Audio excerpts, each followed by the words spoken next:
Welcome to Bumbleshire, a sleepy little village so obscure even Google Maps has trouble finding it. Here, nestled among cottages and cobblestone streets, lives Gerald Picklethwaite, a retired pigeon trainer turned competitive spaghetti sculptor. Yes, you heard that right, spaghetti sculpting. Every year, Bumbleshire hosts the world-famous, Bumbleshire famous, Noodle Fest. Contestants showcase their finest spaghetti creations, from Eiffel Towers to disturbingly accurate sculptures of Elvis Presley made entirely of pasta. This year, Gerald was determined to win. His vision, a heroic statue of a knight battling a dragon, all made of spaghetti. It would be bold, daring, and only slightly saucy. For 3 weeks, Gerald locked himself in his shed with 42 boxes of uncooked spaghetti, 12 jars of marinara, 6 tubes of superglue, and what he called creative ambition, but was probably just glue fumes. He emerged with red eyes, noodle-covered hands, and a sculpture so magnificent it made his neighbour Maureen cry and declare, "It's like Game of Thrones, but with carbs." But disaster struck the night before the festival. Gerald's cat, Sir Whiskerpants, decided the spaghetti night was an enemy to the kingdom.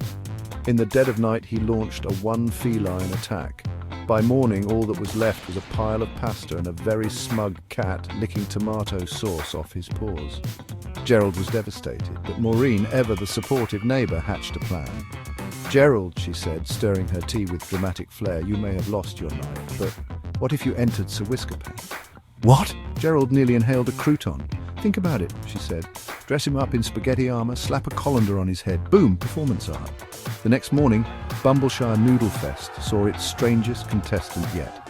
A mildly annoyed tabby cat in spaghetti chainmail perched atop a spaghetti meatball horse, wearing a shiny silver colander helmet and meowing in protest.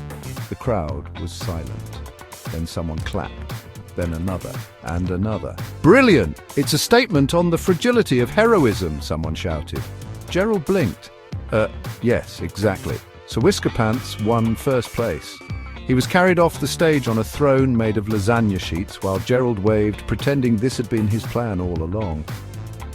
The next day, Gerald was offered a spaghetti sculpting scholarship in Italy, and Sir Whiskerpants got his own TikTok account at Night of the Lasagna, which now has 1.2 million followers and a deal with Fancy Feast.